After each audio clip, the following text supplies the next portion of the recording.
Itu di luar Ini sepengetahuan kami berempat. dia. Saya telepon KPU khususnya staf Udah tahu dah. teknis Bang Hilmi. Beliau mengatakan bahwa ada perintah dari Bang Lukman selaku Ketua PPK Timur untuk menghentikan semua akun. Kami juga kaget. Padahal pada hari itu saya ngurusin Bekasi Jaya. Ada laporan dari salah satu caleg PKS bahwa ada maladministrasi di Bekasi Jaya.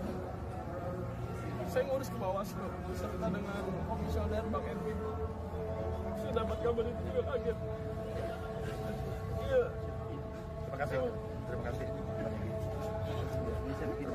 Orang menyimpan dan menutupi bangkai karena bau busuknya mulai terendus, bahkan sudah mulai menyebar kemana-mana, ya akhirnya terbongkar juga. Begitu juga dengan kecurangan para penyelenggara pemilu 2024. Ini karena pemilu 2024 ini kan dinilai sebagai pemilu terburuk sepanjang sejarah pemilu Indonesia. Jadi walaupun di antara sekian banyak perilaku culas dan busuk para penyelenggara pemilu, namun tetap saja ada yang jujur dan akhirnya membongkar fakta dan kecurangan yang dilakukan oleh para penyelenggara pemilu. Ini rekan-rekan mereka sendiri. Jadi kalau seperti filmnya Skandal Watergate, ini semacam deep truth gitu ya.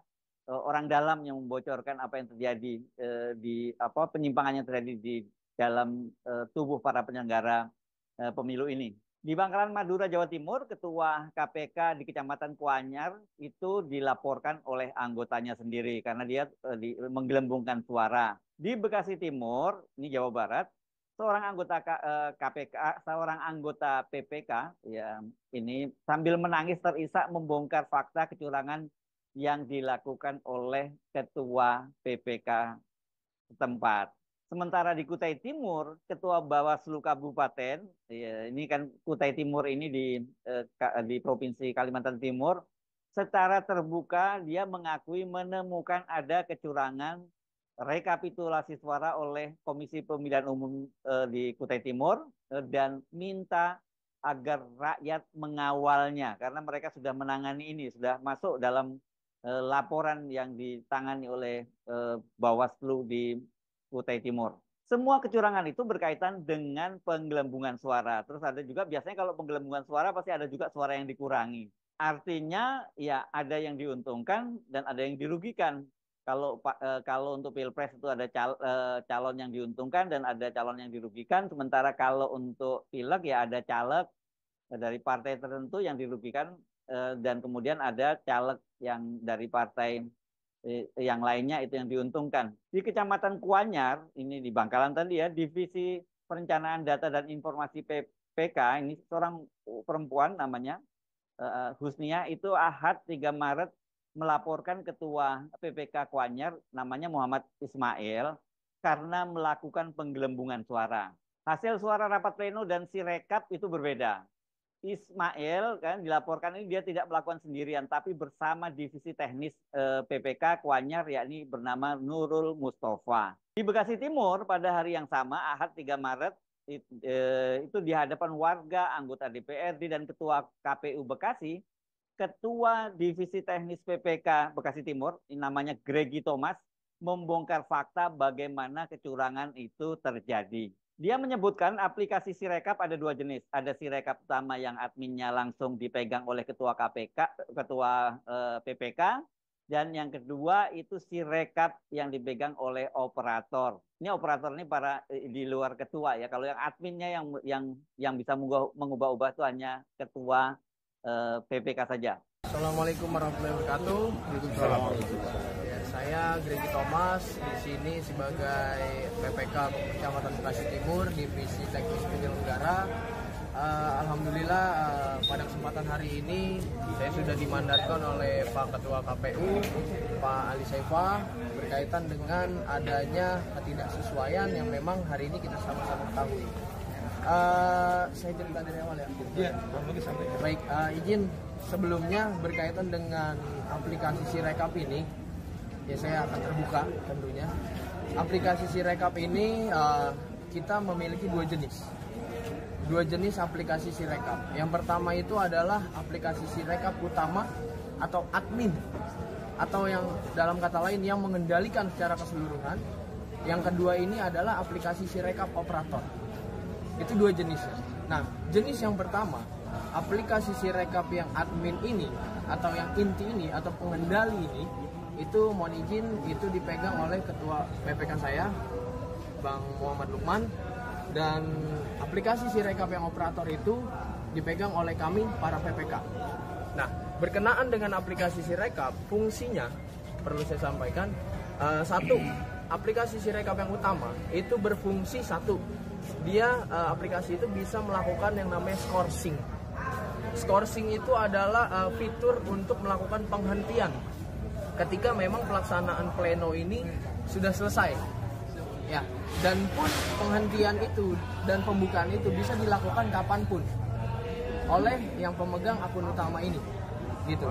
Berikut juga dengan mohon izin pengeditan, perbaikan ketika tanpa diskors, ya, khususnya aplikasi admin ini itu bisa dilakukan kapanpun, jam berapapun, dimanapun. Yang melakukan? Mohon izin untuk aplikasi inti itu dipegang oleh ketua PPK. Iya.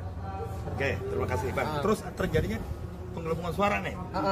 Betul. Menurut Abang kenapa bisa terjadi seperti itu? Ya, mohon izin. Untuk kejadian seperti ini Bang Jack, memang pada dasarnya saya sendiri pun saya tidak mengetahui. Tanpa pengetahuan saya dan rekan PPK lain khususnya. Karena kita nggak punya kendali di akun Sirekap admin itu. Admin berarti ketua PPK saja yang punya. Gitu. Nah, kendala ini terjadi memang sebetulnya pada saat awal itu semua berjalan lancar ya. Saksi pun mengikuti kan, punya hasil catatannya berdasarkan langsung pada saat pelaksanaan pleno ya. Seperti itu kan punya ya. Nah, itu sudah oke, Bang. Udah match lah, tidak ada indikator merah tadi yang menandakan ketidaksinkronan. Ya itu sudah match di awal. Namun demikian sehari 2 hari kemudian memang mohon izin ketua saya tidak ada 2 hari itu. Pada saat terakhir di hari Rabu malam itu ketua saya mengatakan kakinya sakit, pulang. Dan di hari Kamis begitupun Jumat itu tidak nongol lagi di sini, seperti itu Bang. Nah, kejadian itu sebetulnya bukan di C planonya Bang. Ya, C plano itu sudah real ya, saksi ya.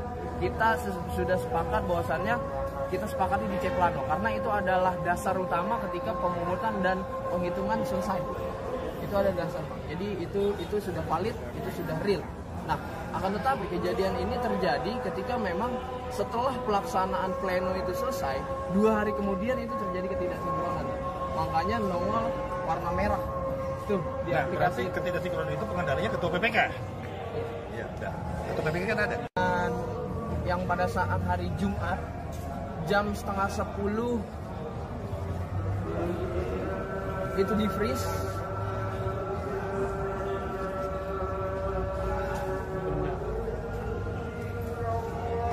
Itu di luar sepengetahuan kami berempat. Saya telepon KPU khususnya staf teknis Bang Hilmi. Beliau mengatakan bahwa ada perintah dari Bang Lukman selaku ketua PPK Timur untuk menghentikan semua akun. Kami juga kaget. Padahal pada hari itu saya ngurusin Bekasi Jaya. Ada laporan dari salah satu caleg PKS bahwa ada maladministrasi di Bekasi Jaya.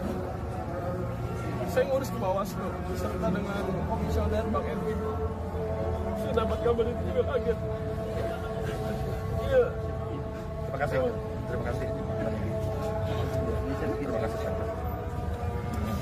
Dari 2 kasus tadi kita mendapat pengakuan langsung dari orang dalam PPK bahwa ketua PPK lah yang jadi operator kecurangan tingkat kecamatan. Saya kira ini kalau dari 2 kasus ini saja kita bisa melihat ini sebagai sebuah modus. Memang paling rawan itu rekapitulasi itu di tingkat kecamatan. Kalau nggak dikawal habis, ya